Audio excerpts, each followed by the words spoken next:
दोस्तों, कल्पना कीजिए अफगानिस्तान की ऊंची ऊंची पहाड़ियों के बीच एक विशाल चट्टान खड़ी है और उसी चट्टान में लगभग 1500 साल पहले इंसानों ने ऐसी प्रतिमाएं तराशी थी जिन्हें देखकर दुनिया हैरान रह जाती थी। दो विशाल बुद्ध प्रतिमाएं, एक लगभग 38 मीटर ऊंची और दूसरी लगभग 55 मीटर ऊंची। ये थी बामियान की बुद्ध प्रतिमाएं। सदियों तक ये प्रतिमाएं खड़ी रहीं। राज बदले, धर्मों का प्रभाव बदला, व्यापार के रास्ते बदले, लेकिन बामियान के बुद्ध वहीं खड़े रहे। फिर आया साल 2001। मार्च 2001 में इन विशाल प्रतिमाओं को नष्ट कर दिया गया। आज वहाँ प्रतिमाएं नहीं हैं, सिर्फ विशाल खाली गुफानुमा स्थान दिखाई देते हैं। लेकिन सवाल है, आखिर बामियान के बुद्धों को क्यों नष्ट किया गया? क्या उन्हें केवल मूर्तियां समझकर नष्ट किया गया, या इसके पीछे धार्मिक कट्टरता, राजनीतिक विचारधारा और सांस्कृतिक विरासत को मिटाने की मानसिकता भी थी? आज की इस कहानी में हम जानेंगे बामियान बुद्ध की पूरी कहानी। बामियान कहाँ है? बामियान अफगानिस्तान के क्षेत्र में स्थित एक ऐतिहासिक घाटी है। इसके चारों तरफ हिंदू कुश की ऊंची पहाड़ियां दिखाई देती हैं। प्राचीन समय में यह क्षेत्र केवल एक पहाड़ी इलाका नहीं था, यह व्यापार और सांस्कृतिक के महत्वपूर्ण रास्तों से जुड़ा हुआ था। बामियान की घाटी से होकर मध्य एशिया, भारत और दूसरी सभ्यता के बीच संपर्क होता था। इसी वजह से यहाँ अलग अलग संस्कृतियों का प्रभाव दिखाई देता है। यूनेस्को के अनुसार बामियान की कला में भारतीय, हेलेनिस्टिक, रोमन और सासानी प्रभावों का मेल दिखाई देता है। यानी बामियान के कुल बुद्ध धर्म का धार्मिक स्थल नहीं था, यह अलग अलग सभ्यताओं के मिलन का एक ऐतिहासिक प्रमाण भी था। बुद्ध की विशाल प्रतिमाएं कैसे बनी? लगभग 6वीं शताब्दी के आसपास बामियान की चट्टानों में विशाल बुद्ध प्रतिमाएं बनाई गईं। इनमें से एक प्रतिमा लगभग 38 मीटर ऊंची थी और दूसरी लगभग 55 मीटर ऊंची थी। दोस्तों, कल्पना कीजिए आज के लगभग 1500 वर्ष पहले, जब आधुनिक मशीनें नहीं थीं, तब पहाड़ की विशाल चट्टान को काटकर इंसान ने इतनी बड़ी प्रतिमाएं तैयार की। यह सिर्फ धार्मिक आस्था का काम नहीं था, इसके पीछे असाधारण वास्तुकला, मूर्तिकला और तकनीकी कौशल भी था। प्रतिमाओं के आसपास चट्टानों में अनेक गुफाएं और मठ बने हुए थे। इनमें भिक्षु रहते थे, ध्यान करते थे, अध्ययन करते थे और दूर दूर से आने वाले यात्रियों तथा तीर्थ यात्रियों के लिए यह स्थान महत्वपूर्ण था। दोस्तों, यूनेस्को बामियान घाटी को गांधार कला की एक महत्वपूर्ण अभिव्यक्ति और प्राचीन बौद्ध केंद्र के रूप में वर्णित करता है। बामियान केवल प्रतिमाओं का नाम नहीं था। जब हम बामियान बुद्ध की बात करते हैं तो अक्सर हमारा ध्यान सिर्फ उन दो विशाल प्रतिमाओं पर जाता है, लेकिन असली कहानी इससे कहीं बड़ी है। बामियान की चट्टानों में सैकड़ों गुफाएं थीं। इन गुफाओं में बौद्ध कला, चित्रकारी और धार्मिक स्थापत्य के प्रमाण भी मिले हैं। कई स्थानों पर दीवारों पर चित्र बने हुए थे। कहीं बुद्ध की आकृतियां थीं, कहीं भिक्षुओं के रहने और ध्यान करने के स्थान। इसीलिए बामियान एक पूरी सांस्कृतिक दुनिया थी। प्रतिमाएं उस दुनिया का सबसे बड़ा और सबसे दिखाई देने वाला हिस्सा थी। सदियों तक कैसे बची रही ये प्रतिमाएं, आइए जानते हैं। इतिहास में कई साम्राज्य आए और चले गए, क्षेत्र में राजनीतिक और धार्मिक परिवर्तन हुए, लेकिन बामियान की प्रतिमाएं सदियों तक बची रहीं। उन्होंने मौसम की मार झेली, युद्धों का समय देखा, राजनीतिक बदलाव देखे और धीरे धीरे इनका स्वरूप भी समय के साथ प्रभावित हुआ। फिर भी वो पहाड़ की चट्टान में खड़ी रहीं। यही वजह है कि बामियान की बुद्ध प्रतिमाएं दुनिया की प्राचीन सांस्कृतिक विरासत के सबसे प्रसिद्ध उदाहरणों में गिनी जाती हैं। फिर आया तालिबान का दौर। 1990 के दशक में अफगानिस्तान में तालिबान का प्रभाव बढ़ा। तालिबान की विचारधारा धार्मिक रूप से बेहद कठोर थी। बामियान की बुद्ध प्रतिमाओं को लेकर भी उनकी रवैया समय के साथ बदल गया। दोस्तों, यहाँ एक महत्वपूर्ण तथ्य समझना जरूरी है। 1999 में तालिबान नेता मुल्ला मोहम्मद उमर की ओर से प्रतिमाओं की सुरक्षा की घोषणा की गई थी। उस समय यह तर्क दिया गया था कि अफगानिस्तान में बौद्ध समुदाय मौजूद नहीं हैं और इन ऐतिहासिक प्रतिमाओं को पर्यटन की दृष्टि से भी सुरक्षित रखा जा सकता है। लेकिन लगभग 2 वर्ष बाद स्थिति पूरी तरह बदल गई। 2001 वह साल जिसने इतिहास बदल दिया। साल 2001 की शुरुआत में तालिबान नेतृत्व के अफगानिस्तान में मौजूद मूर्तियों को नष्ट करने का आदेश दिया। तालिबान के अनुसार ये प्रतिमाएं उनकी धार्मिक व्याख्या के अनुसार स्वीकार्य नहीं थी। इसके बाद दुनिया के कई देशों और अंतर्राष्ट्रीय संस्थाओं ने प्रतिमाओं को बचाने की अपील की। कई लोगों ने कहा कि प्रतिमाएं अब किसी पूजा के लिए नहीं बल्कि इतिहास और मानव सभ्यता की विरासत के रूप में महत्वपूर्ण हैं।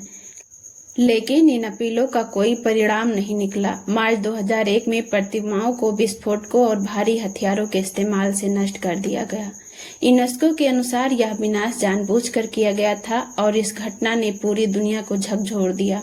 आखिर क्यों नष्ट किए गए, आइए जानते हैं। अब आते हैं सबसे महत्वपूर्ण सवाल पर, बामियान के बुद्ध क्यों मिटाए गए। इसका सबसे सीधा उत्तर है, तालिबान नेतृत्व ने इस विशाल प्रतिमाओं को ऐसी मूर्तियां के रूप में देखा जिन्हें उनकी धार्मिक विचारधारा स्वीकार नहीं करती थी। लेकिन यूनेस्को ने इस घटना को केवल धार्मिक विवाद के रूप में नहीं देखा। यूनेस्को के अनुसार यह विनाश एक ऐसी उग्र विचारधारा से प्रेरित था जिसका उद्देश्य सांस्कृतिक पहचान और इतिहास को मिटाना था। यानी मामला सिर्फ पत्थर की 2 प्रतिमाओं का नहीं था, यह सांस्कृतिक विरासत के विनाश का मामला बन गया। दुनिया ने इसका विरोध क्यों किया, आइए जानते हैं। कई लोगों के मन में सवाल आता है, अगर कोई व्यक्ति उन प्रतिमाओं की पूजा नहीं करता था तो उन्हें बचाने की जरूरत क्यों थी। इसका उत्तर बहुत महत्वपूर्ण है, क्योंकि ऐतिहासिक विरासत केवल किसी एक धर्म की संपत्ति नहीं होती। दोस्तों, मिस्र के पिरामिड केवल मिस्रवादियों के लिए महत्वपूर्ण नहीं है। अजंता की गुफाएं केवल कलाकारों के लिए महत्वपूर्ण नहीं हैं। सांची का स्तूप केवल इतिहासकारों के लिए महत्वपूर्ण नहीं है। इसी तरह बामियान के बुद्ध भी केवल बौद्धों की विरासत नहीं थी, वह मानव सभ्यता की साझा विरासत थी। उनके अंदर लगभग 1500 वर्ष पुरानी कला, तकनीकी, इतिहास और सांस्कृतिक की कहानी थी। बामियान की सबसे बड़ी खासियत थी इसकी मिश्रित कला। यहाँ भारतीय बौद्ध परंपरा के साथ मध्य एशिया और अन्य प्राचीन सभ्यताओं के कलात्मक प्रभाव दिखाई देते हैं। इसीलिए यूनेस्को बामियान को गांधार कला के महत्वपूर्ण उदाहरणों में शामिल करता है। यह कला हमें बताती है कि प्राचीन दुनिया आज की तरह अलग अलग बंद हिस्सों में नहीं बटी थी। लोग यात्रा करते थे, व्यापार करते थे, विचारों का आदान प्रदान करते थे। कलाकार एक जगह से दूसरी जगह जाते थे और इसी संपर्क से नई कला और नई सांस्कृतिक जन्म लेती थी। प्रतिमाएं मिट गईं लेकिन इतिहास नहीं मिटा। प्रतिमाएं भौतिक रूप से मौजूद नहीं रहीं, लेकिन उनकी कहानी खत्म नहीं हुई, बल्कि पूरी दुनिया का ध्यान बामियान की ओर और अधिक गया। आज भी वहां प्रतिमाओं की विशाल खाली जगहें दिखाई देती हैं। ये खाली स्थान एक ऐतिहासिक से इतिहास का स्मारक बन चुके हैं। जहां कभी बुद्ध की विशाल प्रतिमाएं खड़ी थीं, आज वहां खाली चट्टान दिखाई देती हैं। और यही खालीपन दुनिया को एक सवाल पूछता है, क्या किसी संस्कृति को नष्ट करके उसका इतिहास भी मिटाया जा सकता है? जवाब नहीं। यूनेस्को ने बामियान को विश्व विरासत क्यों माना? 2003 में बामियान घाटी को यूनेस्को की विश्व विरासत सूची में शामिल किया गया।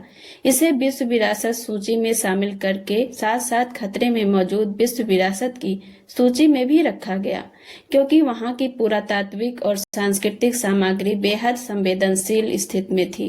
यूनेस्को के अनुसार बामियान घाटी में बौद्ध और बाद के इस्लामी काल से जुड़े अनेक महत्वपूर्ण अवशेष मौजूद हैं। सवाल आज भी बहुत महत्वपूर्ण है, क्या उन विशाल प्रतिमाओं को फिर से उसी तरह बनाया जाना चाहिए? इसी विषय पर इतिहासकारों, पुरातत्व विशेषज्ञों और संरक्षण विशेषज्ञों के बीच अलग अलग विचार हो रहे हैं, क्योंकि एक तरफ लोगों की इच्छा है कि दुनिया फिर से उन विशाल बुद्धों को देख सके, लेकिन दूसरी तरफ एक सवाल यह भी है कि क्या किसी प्राचीन स्मारक की आधुनिक प्रकृति बनाना उसकी असली ऐतिहासिक पहचान को बदल देगा? इसीलिए संरक्षण का काम केवल नई प्रतिमा बना देना नहीं है। सबसे पहले जरूरी है कि जो कुछ बचा है उसे सुरक्षित रखा जाए। बामियान की गुफाएं, दीवारों पर बचे चित्र, चट्टानों की संरचना, पुरातात्विक अवशेष और उन विशाल प्रतिमाओं के खाली स्थान। यूनेस्को लंबे समय से बामियान की विरासत को सुरक्षित रखने के लिए संरक्षण और वैज्ञानिक कार्यों में लगा रहा है। बामियान हमें क्या सिखाता है? बामियान की कहानी सिर्फ अतीत की कहानी नहीं है, यह आज के इंसान के लिए भी बहुत बड़ी सीख है। विचार अलग हो सकते हैं, लेकिन इतिहास को मिटाना समाधान नहीं है। किसी स्मारक का महत्व केवल उसकी पूजा से तय नहीं होता, एक पुरानी इमारत, मूर्ति या चित्र हमें यह बता सकता है कि हमारे पूर्वज कैसे सोचते थे, कैसे जीते थे और क्या बनाते थे। संस्कृति को बचाना मानवता को बचाना है, क्योंकि जब कोई ऐतिहासिक विरासत नष्ट होती है तो केवल पत्थर नहीं टूटते, उसके साथ एक कहानी टूटती है, एक कला टूटती है, एक सभ्यता की स्मृति कमजोर होती है।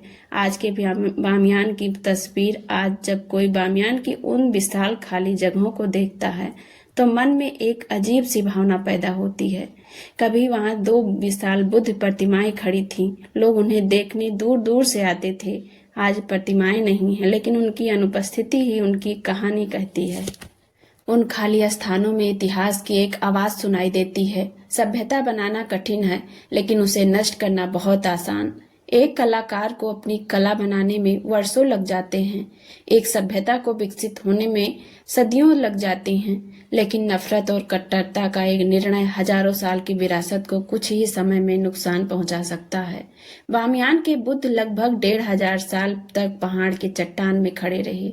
उन्होंने समय को बदलते देखा, राजाओं को आते जाते देखा, सभ्यताओं को बदलते देखा, धर्मों और संस्कृतियों के संपर्क को देखा, लेकिन 2001 में वे मानव हाथों से नष्ट कर दिए गए।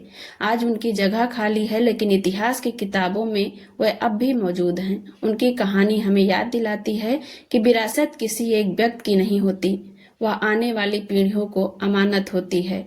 इसीलिए बामियान के बुद्ध की कहानी सिर्फ यह नहीं बताती कि 2 विशाल प्रतिमाएं कैसे नष्ट हुई, वह हमें यह भी सिखाती है कि इतिहास को मिटाने से इतिहास खत्म नहीं होता। दोस्तों, आज की वीडियो में बस इतना ही। वीडियो पसंद आया हो तो लाइक, शेयर एंड सब्सक्राइब जरूर कीजिए। जल्द मिलती हूँ एक नए वीडियो के साथ। जय भीम, नमो बुद्धाय।